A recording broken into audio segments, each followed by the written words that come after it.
Salamlayıram hər kəsi müəllimlər. Bu günləri müəllimlərə həyəcan gətirən, yanlış cavabla təqdim edilən həmin o sual. Hansı ki, sertifikasiya müsahibə zamanı müəllimlərə dəqiq heç bir kurikulum sənədində, heç bir təhsil sənədində öz əksini tapmayan sualın verilməsi yanlışdır. Böyük bir yanlışdır. Həmçinin bu müəyyən bir qaydalar əsasında təşkil edilir ki, bunun standart bir qaydası yoxdur. Həmin sual nədir? Şagirdə sual verirsiniz və həmin şagirdə nə qədər düşünmə vaxtı verərsiniz. Bunu dünənləri mənim müəllimlərimdən biri mənə müraciət edir. Müəllimə, mən cavab verdim sizin kimi, amma onlar mənə dedi 3 dəqiqə. Digər müəllimlərimdən biri müraciət edir. Müəllimə, mən sizin kimi cavab verdim. Mənə dedilər 4 dəqiqə. Və bu günləri mənim müəllimlərimdən biri, hər halda hər kəs bilir ki, kimləri nəzərdə tuturam. Müəllimə, mən suala cavab verdim, izah elədim. Lakin mənə dedilər ki, müəllimə, yadınızda saxlayın 5 dəqiqə. 3 dəqiqə, 4 dəqiqə, 5 dəqiqə bu heç bir standartda öz əksini tapmır. Heç bir kurikulum sənədində öz əksini tapmır. Standartlaşmayıb. Bunu nəyə görə bu sualı verirsiniz? Və hətta müəllimlərin dediyi doğru cavabı belə yanlışa çıxardırsınız. İndi gəlin bu suala açıqlama gətirək. Əlbəttə, tənqidi təfəkkürə malik olan bir insan kimi faktlarla, sübutlarla və izahla sizə danışacağam. Düşünmə vaxtının verilməsi verilən sualın çətinlik dərəcəsindən asılıdır. Əgər sual asan sualdırsa, 20-30 saniyə bəs edir. Əgər sual analitik və yaradıcı düşüncəyə əsaslanırsa, mürəkkəb bir sualdırsa, bu zaman maksimum 1 dəqiqə vaxt ayırmaq olar. Amma burada siz deyirsiniz ki, 3 dəqiqə, 4 dəqiqə, 5 dəqiqə, bu standartları nəzərə alsaq 45 dəqiqənin 3 dəqiqəsi, 4 dəqiqəsi, 5 dəqiqəsi 2, 3, 4 şagirdə ayrılsa, deyək ki, həmin şagirdlər biraz pasiv düşünəndir, biraz ləng şagirdlərdir. Bu zaman dərsin bilik bacarıq mənimsədilməsinə hansı vaxtı qaldı? Zamanı necə bölə bilərik biz burada?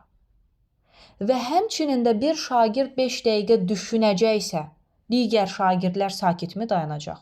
Yox, məsələn, ona 5 dəqiqə vaxt verdik, digər şagirdə keçid alırıq ki, sənə başqa bir sual verirəm, buna cavab ver. Düşünən şagird üçün sağlam psixoloji mühit varmı? Xeyr.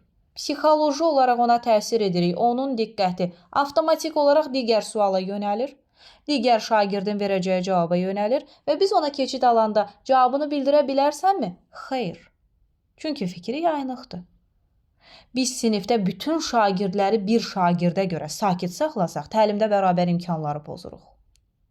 Və digər şagirdlərə ondan, belə deyə, az vaxt versək, yenə təlimdə bərabər imkanları pozuruq.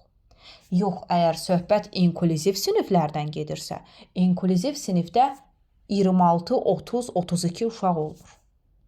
Bu qədər şagirdi biz sinifə toplamırıq. Çünki inklüziv uşaqların müəyyən xüsusiyyətləri var, müxtəlif sindromlarla gəlirlər. Təkcə hamısı intellektual xüsusiyyətinə görə fərqlənmir ki, qavraması zəif, diqqət əksikliyi, yaddaş əksikliyi, fiziki qüsurlu da var, psixoloji qüsurlu da var, autist da var və müxtəlif xüsusiyyətlərə görə sağlamlıq imkanı məhdud olan uşaqlar var inklüziv. Və həmin sinifdə şagird sayı azdırsa, əlbəttə mən ona 3 dəqiqə, 4 dəqiqə, 5 dəqiqə deyərəm. Düşünmə vaxtını verəcəm. Amma 30, 32, 26, 20 şagird olan siniflərdə bir şagirdə 3 dəqiqə, 4 dəqiqə, 5 dəqiqə düşünmə vaxtı vermək təlimdə bərabər imkanları pozur. Həmin şagird üçün sağlam psixoloji mühit yaranmır. Emosional olaraq o sakitlik olmayacaq və cavab verməkdə çətinlik çəkəcək. Buna görə də çalışaq bir sualı verərkən onun ətraflı şəkildə düşünək, daha sonra. Mən burada heç kəsi tənqid eləmirəm. Sadəcə bu müəllimlər həqiqətən də əziyyət çəkirlər. Savadlı müəllimlər var, çalışırlar. orta səviyyəli müəllimlərimiz var. Hansı ki, kurikulum cəhətdən deyirəm. Öz ixtisaslarını hər kəs mükəmməl bilir.